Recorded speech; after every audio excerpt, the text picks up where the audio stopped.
Alright, what is up everybody? It's ZXRyuu, and today we're going to be doing our next Let's Play project. We're going to do Crash Bandicoot Warped, so let's go ahead and start it up. It's been quite a while since I've played this game, so got some story dump in the beginning here.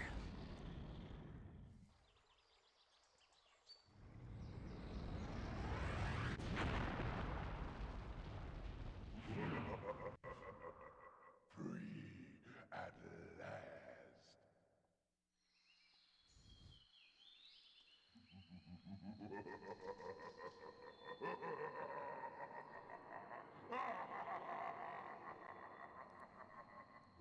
Uka is free. No, it cannot be. Evil, great evil has come.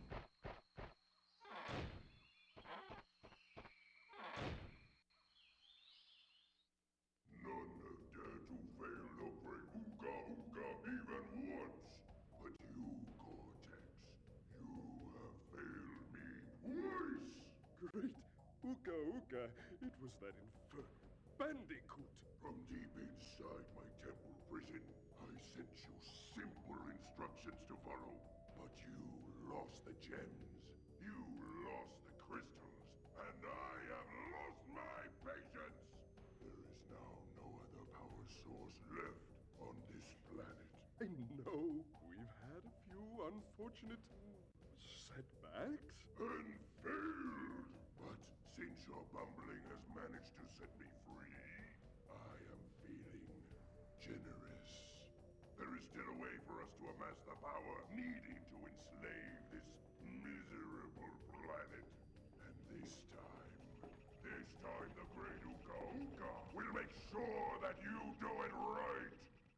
After many eons, my evil twin, Uka, has been freed from his underground prison. Long ago, I locked him there to protect the world from his malice. Now, free once again, he must be stopped.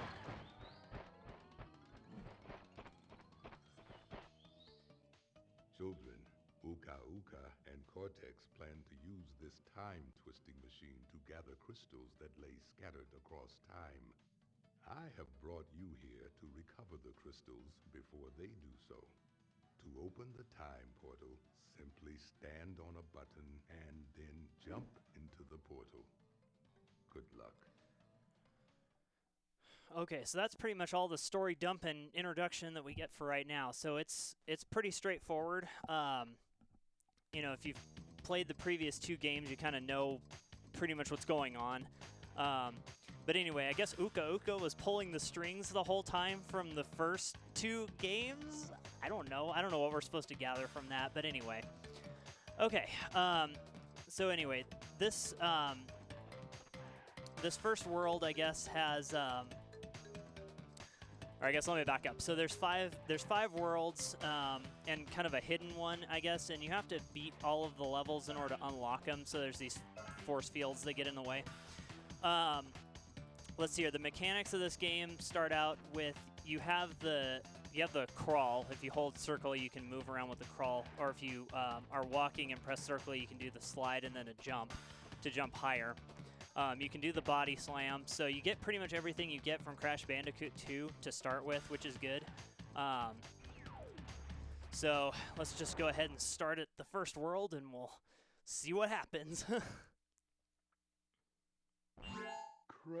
Crash, why must you always muck in my mud? Oh look, I have a mask helping me too.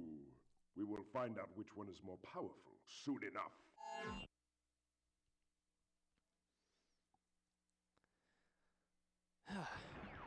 All right.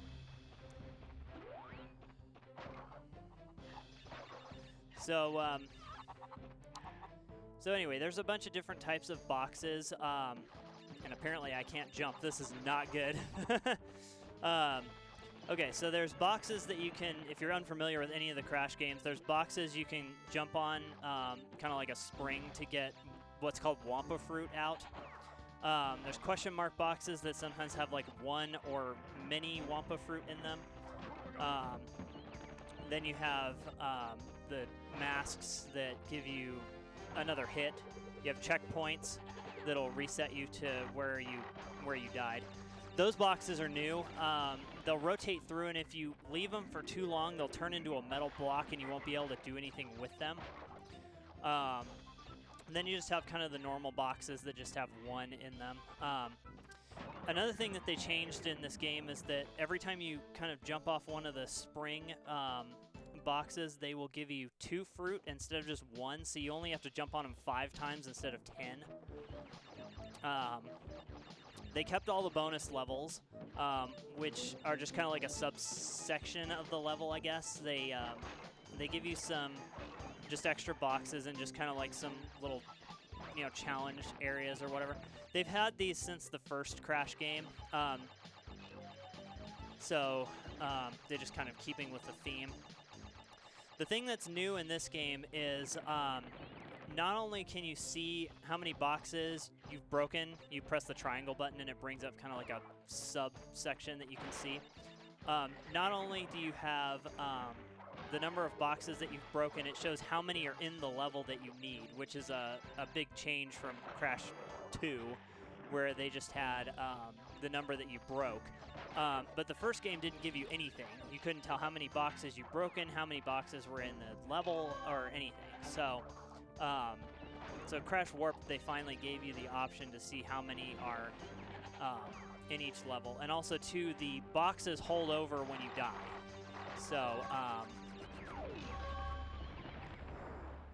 So the gems are kind of your trophy for beating levels and getting all of the boxes. So usually the first level is pretty straightforward and you know,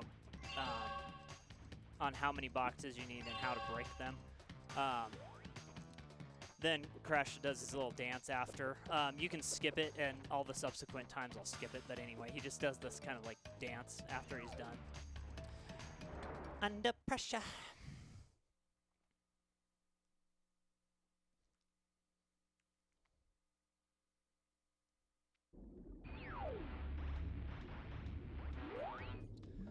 Okay, so in this game we have swimming levels now, where we're underwater. So the same types of things apply. You can still spin. If you press the X button, you'll flip faster, and if you mash it, you can, you know, get going pretty quickly. So pretty much anything in here that's an obstacle you don't want to touch because it'll hurt you.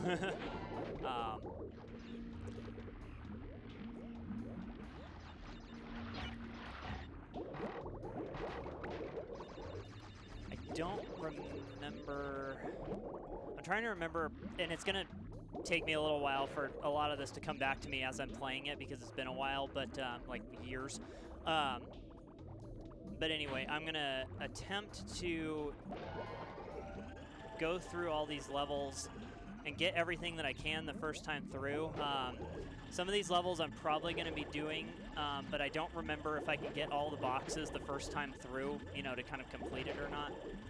So some of these levels I may have to do again.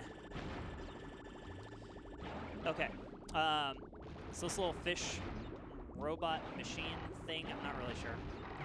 It has like a boost, but it also has missiles, and you can only have one missile on the screen at once.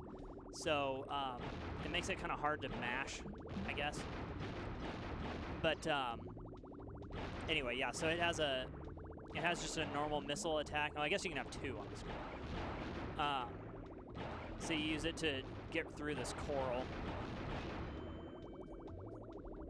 And then after a certain point, it'll just kind of disappear, or it'll fling off of you and then explode. So you can't carry it throughout all of the level, but you can through most of it. I really probably could have rushed to get through here, but since I'm still kind of warming up, I'm going kind of intentionally slowly in some places.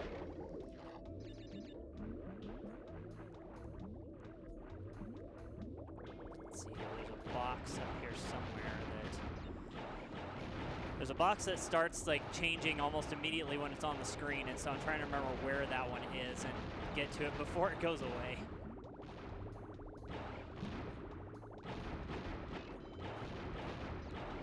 There it is. so there's the crystal. So regardless of whether or not we get the gems, we do need to get all of the crystals when we go through. So that was pretty good.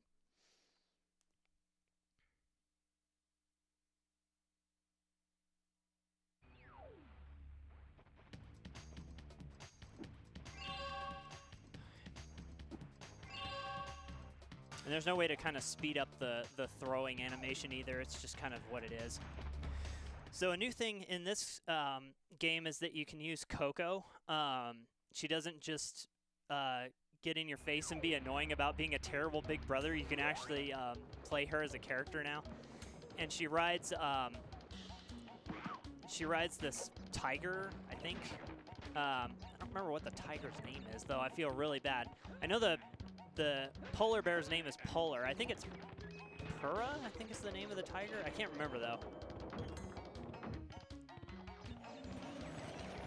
And again, I'm going really slow through here to, that was bad. I'm gonna have to kill myself because I missed those boxes.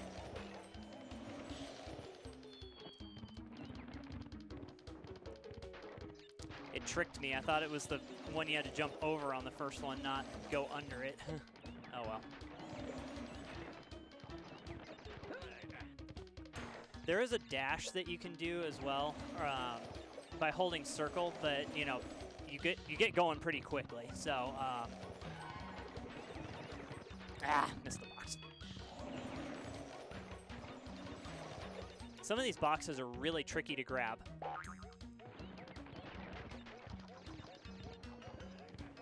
of like deceptive on when you're supposed to move. Huh? Guess I jumped too late. Okay, let's do it one more time.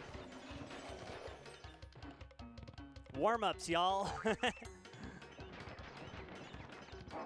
Casuals, let's go. No, I missed it again. Darn it. There's going to be a lot of that. Oh, wow. Yeah, there's going to be a lot of killing myself because I want to get the gems, you know, coming through the level and not have to, like, backtrack to them if I can. So there's probably going to be a lot of suiciding because I'll miss boxes or whatever. So, but hopefully that won't happen too often because that's not that's not fun to watch. There's a glitch right there that you can actually go underneath the or like off the wall and come back onto it. It's really weird. I don't know what happens with that, but if you dash right there, you like hold right and then you like immediately hold left again, you'll glitch off and glitch back onto it. So I don't know. I don't know if that saves you any time or not, but okay, finally.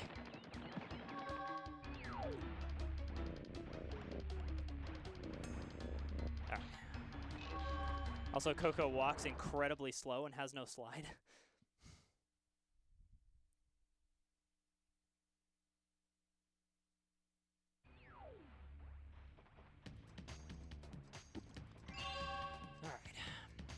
There's also kind of these extra items that you see up there. They're called relics, but I'm probably going to get the relics at the end of the game after... That's more story. Ooga Ooga and Cortex want Tiny get crystals and bring them to Big Colosseum in Rome. Crash, leave them for Tiny or Crash get crushed. So you fight Tiny in near the end of the game in Crash Bandicoot 2, but apparently he survived somehow, and you get to fight against him again. Okay, so these are the chase levels, and this time we're being chased by a Triceratops. So this is also one of the levels I don't think you can get all the boxes the first time through, so I'm just going to kind of blitz through this stage. Whoa, well, maybe a little too quickly.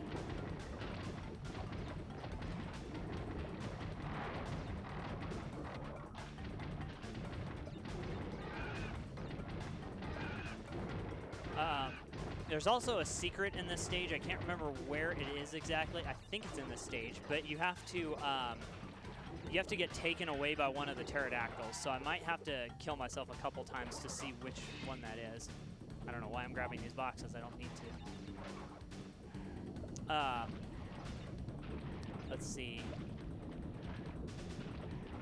Yeah, so anyway, I'll probably be getting the relics near the end of the game. Like when I run through it, it'll be one of the last things I do. So there's the red gem outline, so that means that we can't get all the things in this stage because I'm pretty sure the gems have boxes behind them if I remember from Crash Bandicoot 2, and if it's the same thing here, I can't remember for sure.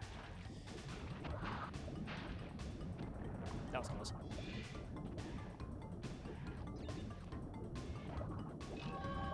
But we at least need to grab the crystal or else we'll be in trouble. So.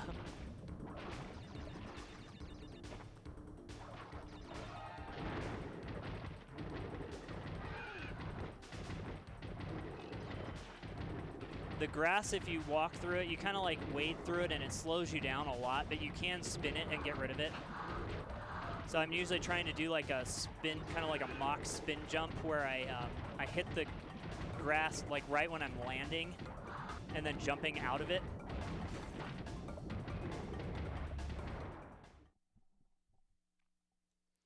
So we'll come back to that stage when we have the red gem.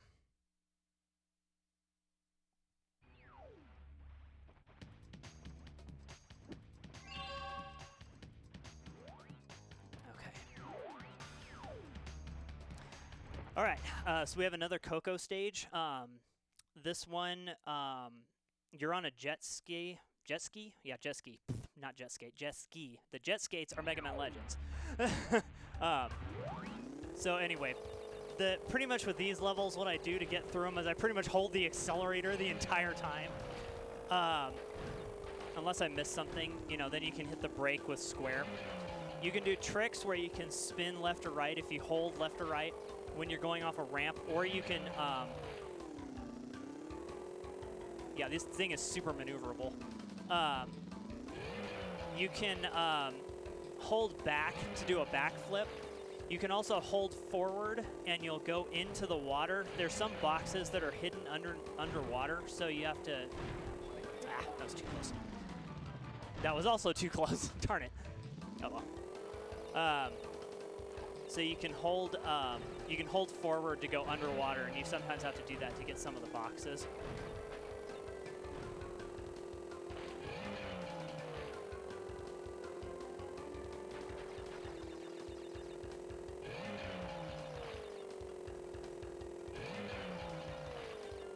Let's see here.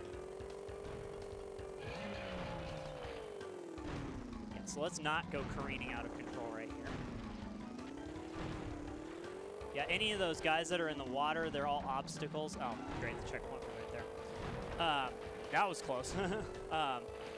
So the bombs are obstacles. The guys in boats are obstacles.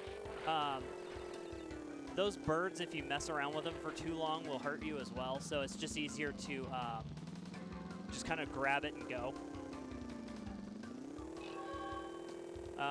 Let's see.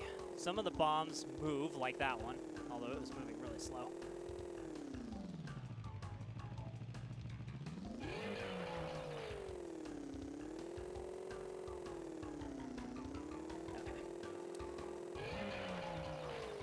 Yeah, so the bombs will start moving around to kind of give you more obstacles. Some of them will even go around boxes, which is annoying.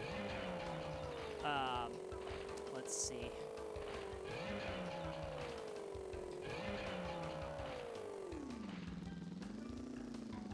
Yeah, I'm going intentionally slowly through there because that usually messes me up.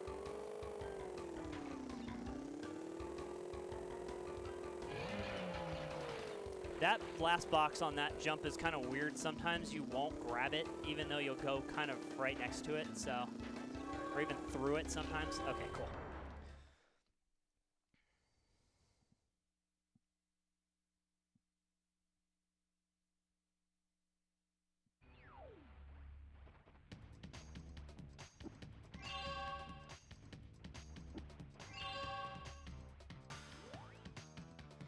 Okay, so after you beat the 5th level, the boss automatically appears and you have to go fight them. So there's no way to kind of get around that. You can go save. Crash! Coco! Store the pretty crystals! Tiny, take them back! In Gladiator Arena!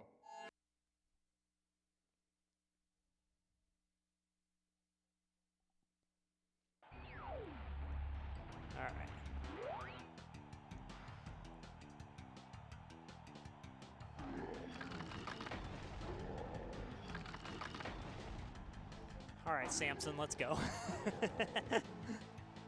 Okay, so there's kind of a trick you can do. I'm going to see if I can remember how to do it, though. Okay. Yeah, I just kind of continuously slide back and forth underneath him, and that tends to get out of the way, and, you know, it makes it so you can hit him a little quicker.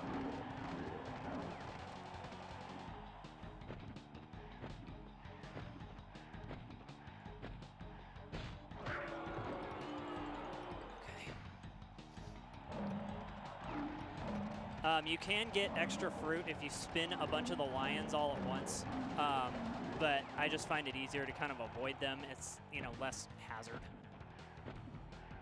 Hazard.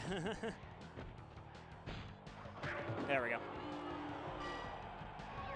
So, and in this game, there's power-ups. So, you get a super body slam as the first one. So it says for a more powerful belly flop, press X and then press circle on the top of your jump. So it'll break boxes around you. It kind of does a ring. Well done, children. By defeating Tiny, you have unlocked the gate to the next time travel area. Go back to the center of this time twister and save your progress if you wish. From there, you will see that the gate to the second time travel area is now open. So there's not a lot of talking to explain stuff in this game. It's like really quick. But again, they were trying to do more, you know, voice acting and stuff around the era of the PlayStation. So they put kind of voice acting in different places. So that's one of those cases. So just instead of reading text, they just have you, they just tell you. So I'm going to overwrite my old save file because I don't know what I was doing with that one, and that's like really old now. So so we're just going to update the memory card. Okay, so let's go on to the next world.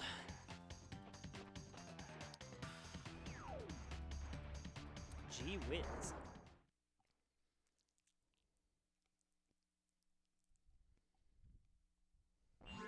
Why must you continue to be a thorn in our side? What? Where was I? Oh, Tiny was a good fellow.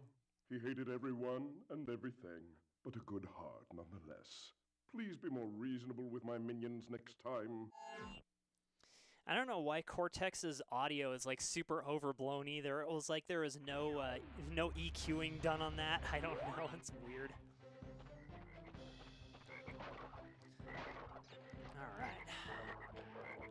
Well, that was weird. All right. So this is kind of the first introduction to the body slam where you have to use it, but it's just kind of like, hey, you have this power up, use it. But anyway, yeah, so it sends out a ring around you, and you can destroy other boxes that are close by. I'm not sure if this is going to hurt me or not. You can use it to destroy other boxes that are nearby, but maybe those don't work. I don't remember. But anyway, yeah, there's an effect that comes off of it, and you use the effect to hit things that are close by. So.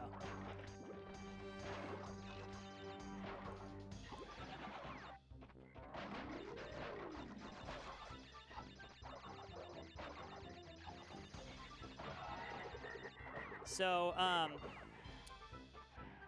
Crash 3, I think is my favorite one in the series. I mean, there's a lot of good things in Crash 3. You know, like, there's the power-ups,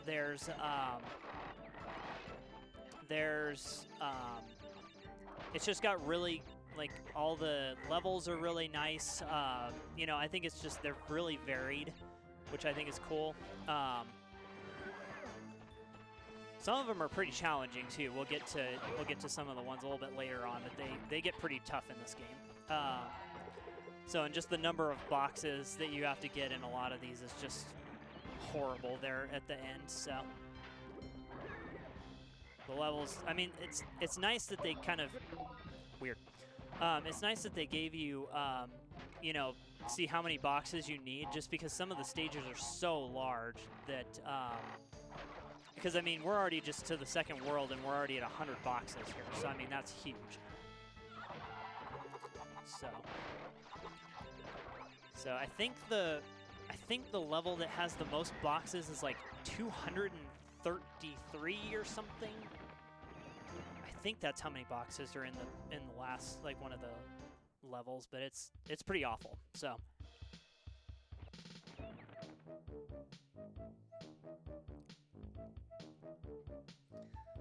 but yeah, all of the Crash Bandicoot games, I guess, I played so much as a child growing up. I mean, these were some of the first games that I got for the PlayStation, and you know, I played them absolutely to death. So, like I've said before, the ones that are the hardest for me are the first Crash Bandicoot game. Oh, I forgot about this. I hate those. This is the only thing I hate about platforming is when they put those like single boxes out in the middle of nowhere, because when you die in the bonus area, you also lose your masks as well. So it's just kind of a pain in the neck.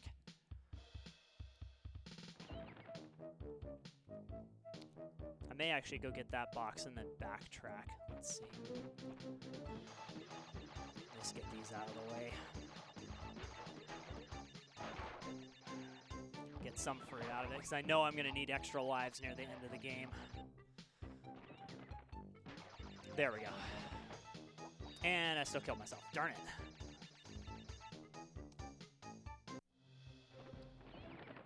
Let's try another way to do this.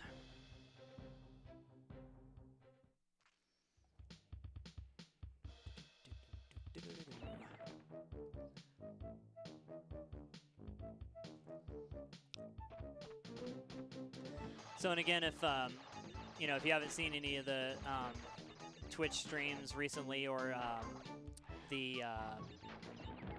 just heard any of my commentary recently, I added scan lines to my FrameMeister output and lowered the resolution a little bit so that it kind of looks like the PVM that I'm playing on here.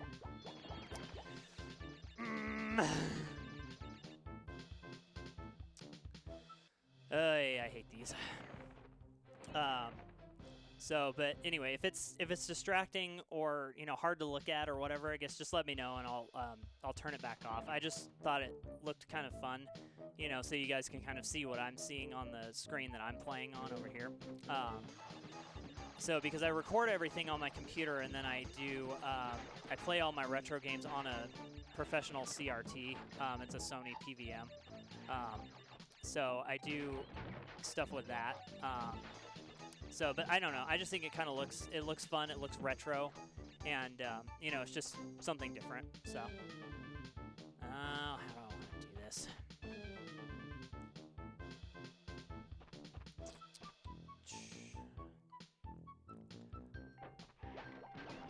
There we go. Whew. All right. I hate that so much. It's like deceptive and awful.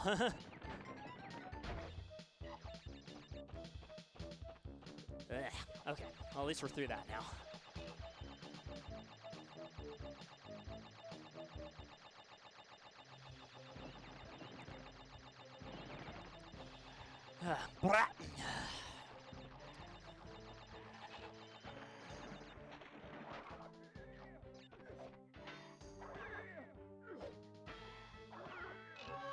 Let's not die again. That would be optimal.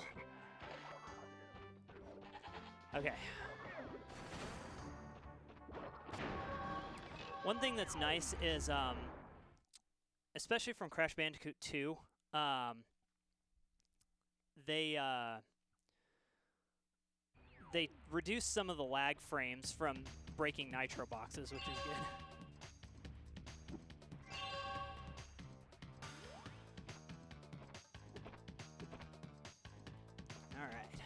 Go to the next one. Okay, hang 'em high. The yellow gem is here, but you can't actually get it. You have to come through a back door, kind of like what you have to do in some of the Crash 2 stages. So we're just going to blitz through this stage because you can't get everything here the first time through, or you can't get the gem the first time through anyway. So, all right.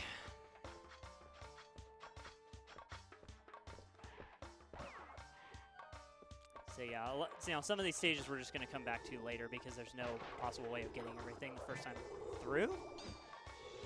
Well, I was hitting square. I wonder what happened there. Oh well, let's do this again. Do it the same, but better.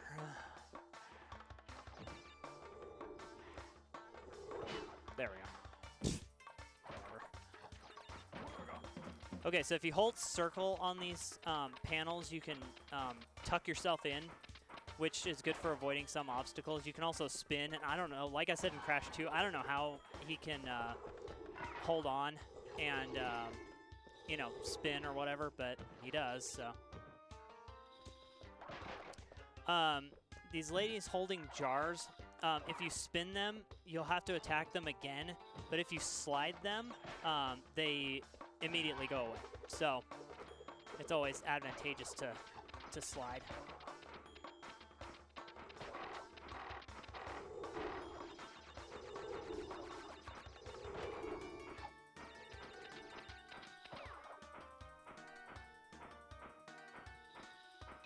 Okay, we're gonna bypass that as well, because we can't do that. I thought about looking up a route before I went back to play this, and I'm like, you know what? I'm like, I didn't look up a route for any of the others, so I'm just gonna, you know, for the other Crash Bandicoot game that I played with 2. So I'm like, you know, I'm just gonna go through it and see what happens. So I'm gonna be doing this from memory.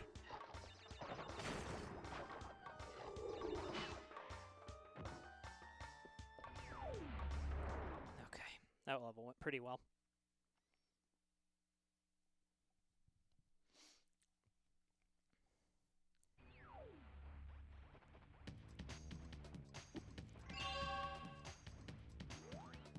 All right, what's next? Oh, Hog Ride. Okay, so there's some motorcycle levels in this game, which is what you see on the cover, like the Crash Bandicoot cover. It's him riding the motorcycle, and so this was a whole new thing. So there's a way you can get a boost in the beginning. The only way I know how to do it is just by like stuttering my inputs, and when the light's about to turn green, I just like hold the accelerator. So the other thing is, if you go on these turbo panels, until you let go of the accelerator, you'll continue being in turbo mode, and you go really fast, but it's really hard to control. So there's some sections where I just don't. There's also a motorcycle level a little bit later in the game too that has you coming off a ramp, and there's 4 boxes, and those 4 boxes are awful to try and hit all at the same time. I don't think it's pixel perfect, but it certainly acts like it. That was bad. Ah. Well, got the gem, but I'm going to have to redo the level.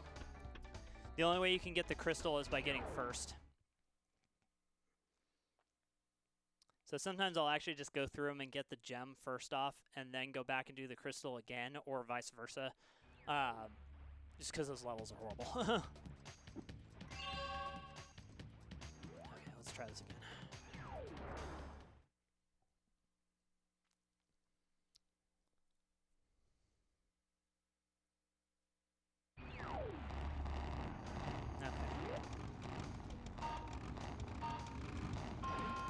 Yeah, when you've got a lot of smoke coming out, that means you're going to get the boosts, so. Let's see if I can ride the turbo a little bit longer. Yeah, but see, I'm like absolutely holding it, and you don't go hardly anywhere. Yeah, but it'll give you things like that, so it's so weird. The hitbox detection on this bike is the weirdest thing. So yeah, you'll lose the boost if you go over ramps. I just tend to go over the ramps because there's usually pits behind them, and if you try and go around them, you'll just fall in a pit, so, which wastes a ton of time. You won't die, but it'll just like respawn you off to the side, and it just, I don't know, it just wastes a ton of time. Okay, there we go, that was much better.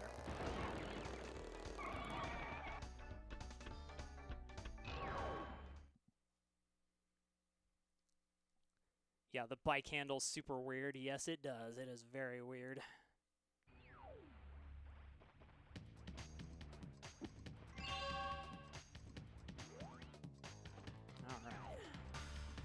Okay. So these, I guess I've got a couple of stories after this. Good day, mates. Dingo Dial's the name, and Uka Uka and Cortex gave me orders to bring the crystals to them during the Ice Ages. So give me the goods and shove off, or I'll roast yous. Yeah, so I think Dingo Dial is new for this game. Okay, so I guess a couple of stories for this while we're in this stage, and I can't remember if I can get all the boxes in here or not. I think I can.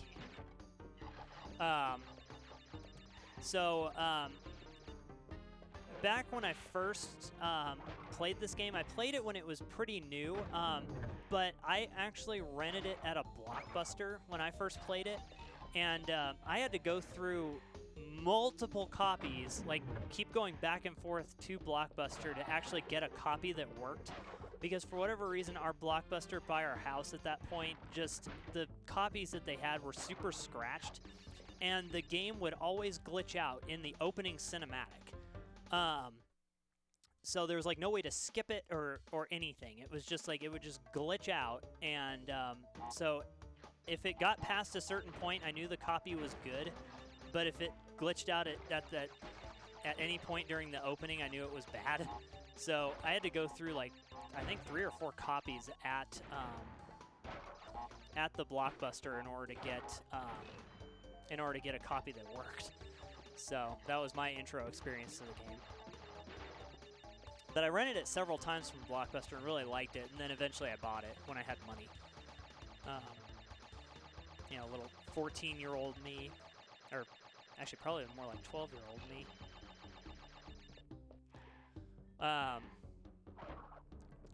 And then for these like Sphinx levels, I just call them Sphinx levels.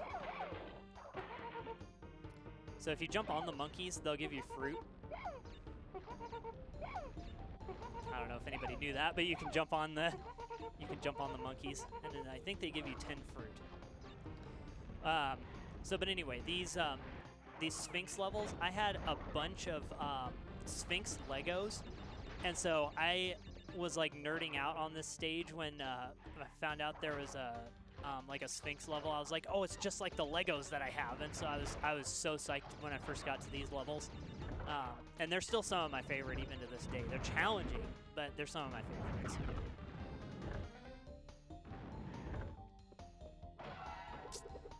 I'm trying to remember if there's a... Oh, I remember. Okay. So yeah, we can't actually complete this with all the boxes. We need to come back with the purple gem. So these you have to time because you have to wait, or you have to push the plank out. The plank has a timer. Then the, you know, the little platform, the platform's on a pattern, and then also too the door is on a timed pattern as well. So trying to get all 3 of those is challenging. Yeah, so there's some boxes up there, so you have to kind of get on top of the blocks, not kill yourself. You know, break those and then keep going. So that's pretty challenging as well.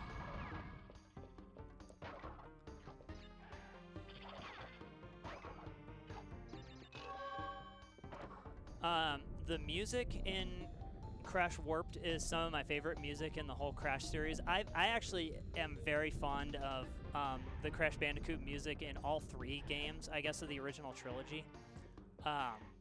So I really like the music. So, and actually while I was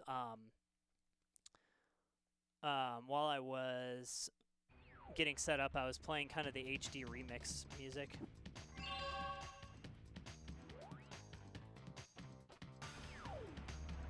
Oh wait, did I do 9? Yes, okay. That's the one I just came out of. Alright, let's do this.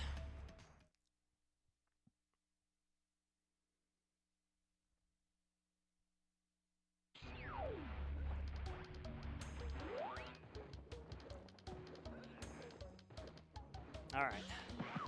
Yeah. Okay, let's do this.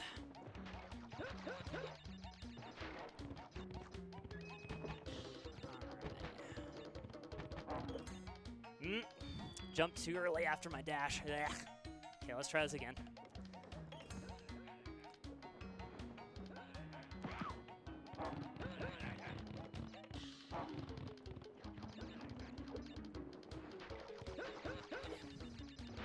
Casual play, let's go. Yuck. Okay, there we go. Yeah, sometimes you have to use the dash in order to get certain things. I think that's one of those cases. That box is annoying. Whoa, almost missed that jump. Too early.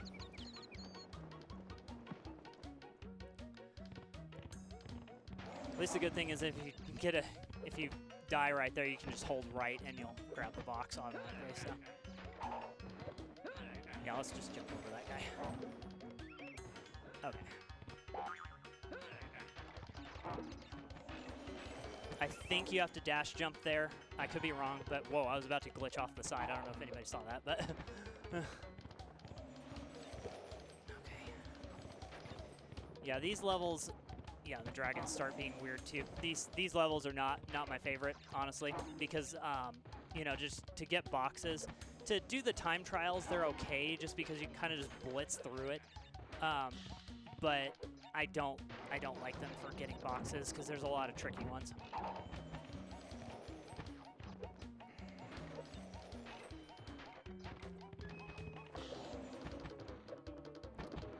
So the learning curve in this game is you've kind of have gotten to played at least Crash Bandicoot 2 if you want to have an easier time with this game.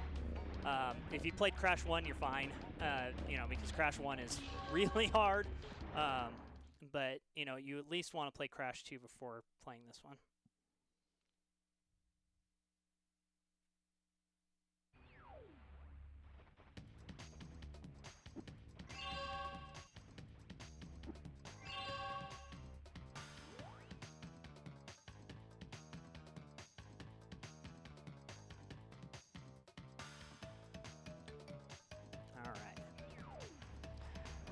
Dingo Dial's the name. You can glitch out this boss a little bit and like jump over. Right. Now you've gone and done it. Them crystals are mine. Yeah, you can kind of glitch out the platforms and go over them. But I have not been able to do that consistently, so I just kind of follow the pattern. If I was speedrunning this game, I would jump over them every time. But I'm gonna make toast. poor penguin. Yeah, so there's kind of a way you can spin dash jump to get. Come on. Yeah, that's the problem. You can get behind it and hit him, but you got to be able to get back out. So, oh well, that was not good. Yeah, because you can kind of do this weird, like extra height, like that. You kind of just like roll your hand. Whoops, I was not paying attention. Okay, come on, ZXRyuu, wake up. Yeah, you kind of like roll your hand, and you can, you know, jump over them. But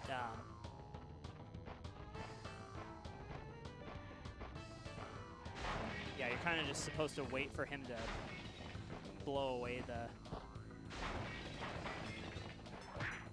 stuff long enough for you to get in and hit him and get out. Whoa, that was weird. All right.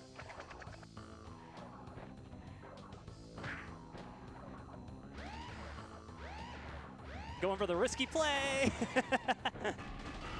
Yeah, that's how you would do it in a speed run, but you would do it like every time. So, all right.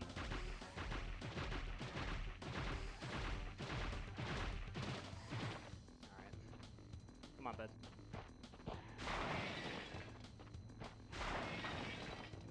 Yeah, so I kind of run forward and then run forward and then run back. Oh gosh, whoa. Because then he'll kind of like fake out and shoot, and then you won't get hit by it, so. You thrashed me, mate. No worries, but you'll soon be up against much words. Okay. So there's a double jump in this game too, which is cool. So you just press the jump button twice, and you're good to go. And I got the bad animation. Can't skip past that now.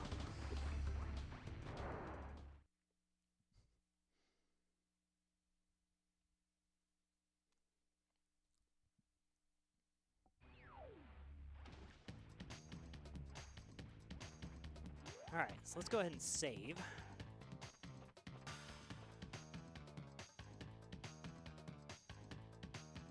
So, and I think what I'm going to do too is I'm going to,